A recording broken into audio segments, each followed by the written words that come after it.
Hey guys, I'm Richard Beck with Beck Tools, and today I'm going to do something I've never done before. So, I have recently been doing a lot of upgrades to my Langmuir Systems MR-1. So the things I did, I started out by thinking I want to upgrade my stepper motors. So, I went out and I found some 5 amp, 570 ounce stepper motors, and I was like, this should be great. Then I found out the factory power supply cannot supply enough power if I put 3 5-amp motors on there. So then I had to upgrade the factory power supply to a 1500 watt power supply. Now I don't need 1500 watts, but why not? You know, I'm kind of channeling my inner Tim the Toolman Taylor. Some of you aren't old enough to know who that is. It's okay. Anyways, so I got the big power supply, but the problem is I needed a smaller power supply to power the control board, so I had to get a secondary power supply. So I did all that. Then the motors had a 3/8 shaft. The downside is the current lead screws and ball screws have a 1/4 inch shaft, so I needed to get new couplers. So I bought couplers that are really great for like 3D printers. They're misalignment couplers. The downside is they might not be rigid enough. So, to test whether or not these couplers are rigid enough, I decided let's machine some steel, right? Because aluminum it might not truly show me what I want to see. So I said, well, let me make a test part that I can machine out of steel. But I didn't want to just go easy. I mean, I want to push this thing to the limit. I want to see what these big motors can do. So I made a program, and there's a really good chance I'm just going to destroy this end mill. It is a 6-flute end mill. It has a special coating that is supposed to allow it to machine up to 65 Rockwell. So I'm going to see if it can really do that. This is not 65 Rockwell, but I feel like that should allow me to go to 8,000 RPMs. And normally I would not run 8,000 RPMs on steel. Normally I would run, 5,000, 4,500 on steel. So the RPMs are higher than I normally do. I'm going to go 100 inches a minute, which I know that's not a lot, but for an MR1 in steel, to me that sounds like a lot. And so the problem is normally you should just do one variable at a time, but I decided, hey, YOLO, we're going to do all the variables all at once. So the odds of this just snapping the end mill off, in my mind, are pretty high. But we're going to do it. So, and I'm not going to cut this. This is going to be one of those, we're going to run the whole part. The actual runtime should only be like 2 minutes. So I'm going to just go as fast as I can, roughing this part.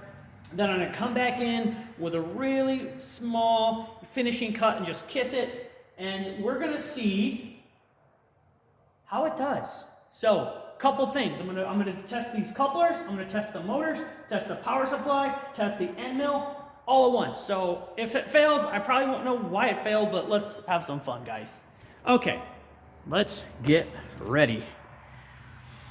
Get the camera position here. We'll zoom in for the ultimate carnage. Hopefully there is no carnage, but I almost was gonna run this with no coolant. But then I was like, well, come on, we can't totally sabotage it. We gotta kind of hope for the best. So we're gonna run coolant. I'm also going 1/2 inch depth of cut. So, yeah. Okay, I'm gonna stand behind the door so I don't catch any shrapnel. And I really don't want to hit this go button, but let's do it.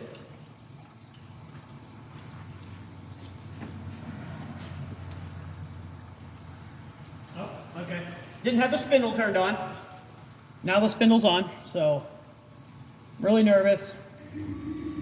Please don't do anything super bad.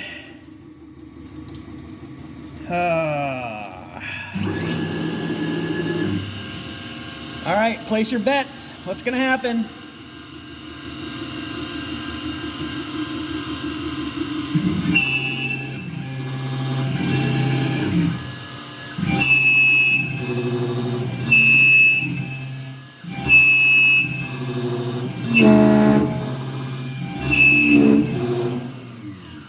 Okay, so that sounded terrible. The question is why? Is it because, I mean, the surface finish is beautiful. Honestly, I think the RPMs are just a little too much. So, without going back to the laptop, I'm going to try to do some things. I wish I was live and I could take suggestions from you guys. I mean, I don't know if you can see that surface finish. It's like a mirror. So that's great. But it is a 6 flute end mill, so I think I'm going to lower the RPMs. So I'm going to start it. I'm going to pause it.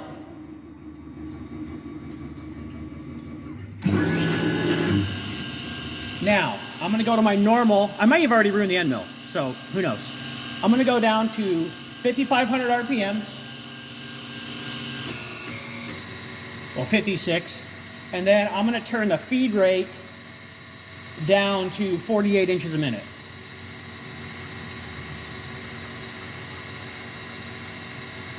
So I'll just go 40%. So it should be 40 inches a minute. Okay. Now, hopefully, this is better. Could be worse. I've never taken this depth of cut with steel on the MR-1. Now, the first couple passes, it's not going to cut anything. So we're 40 inches a minute. Oh, it's 10 thou step over, by the way, in case you were wondering. All right, here goes. Should be getting ready to cut.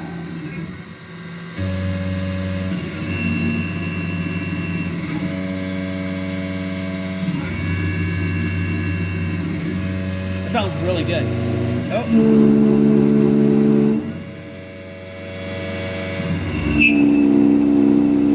I think those couplers are causing a problem. Because you notice, yeah, I don't think those couplers, let me turn up the feed rate.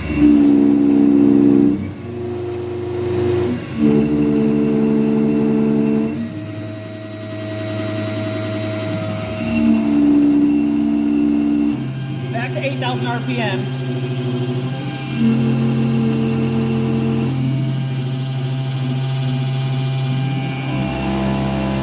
Man, that shakes the machine.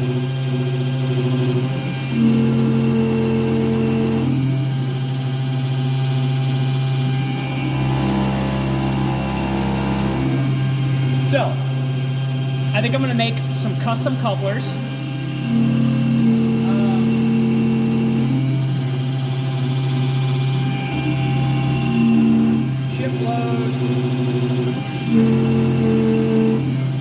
Shipload is less than 1 thou.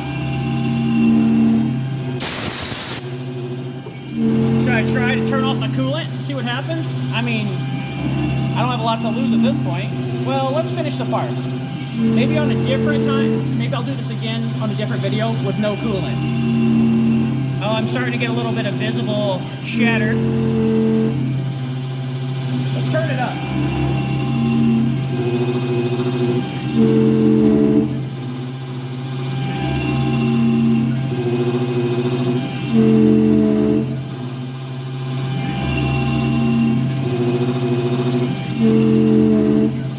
That chatter has to be really bad for that end mill.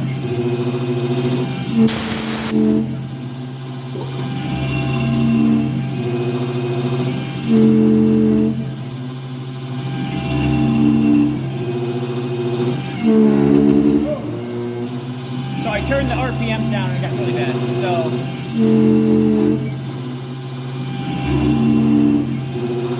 and I mean it's also a belt drive. So we've got flex in the belt as well. Now this is not the recommended speed. The speed's from like full disclosure.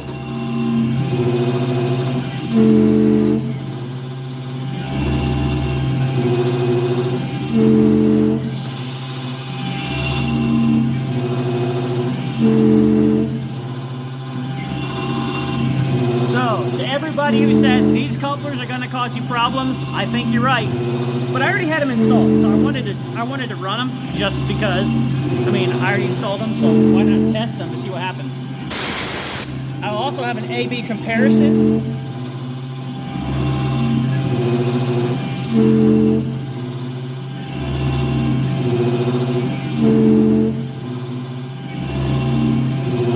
Maybe I need a bigger step over. I don't know. There's only 10,000 step over. Maybe if I had a bigger step over, this wouldn't be a problem. I have another piece I could always test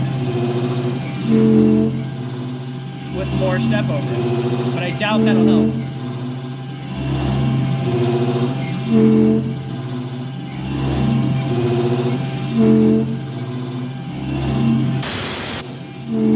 So it's gonna go all the way down to like a 3/8. It's getting pretty close to the end.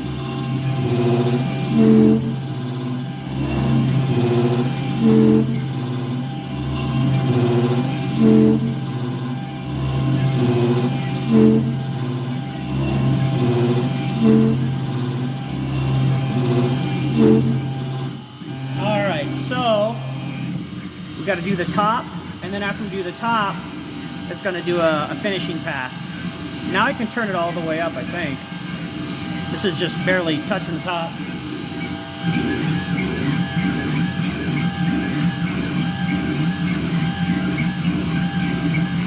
Now, if you use an adaptive tool path like this on the top of a part, you won't have a burr because it's pushing the material in.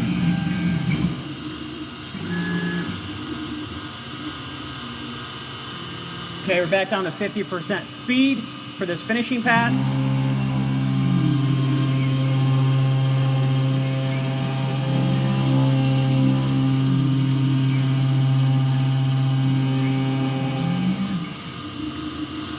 So, let's take this part out and see how it looks.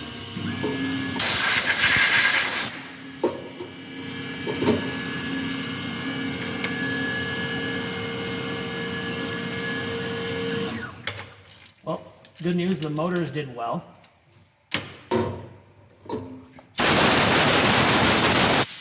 Okay, let's zoom out and look at the part. So, steel part. Overall, yeah, I think it's pretty good. It's a very good surface finish, but we're going to try some different couplers, and we're going to see what kind of difference that will make. Anyways, guys, thanks a lot for watching. If you want to see more content like this, make sure you like, subscribe, share the video with your friends who are considering an MR-1. Maybe they will find this valuable. I'll see you next time.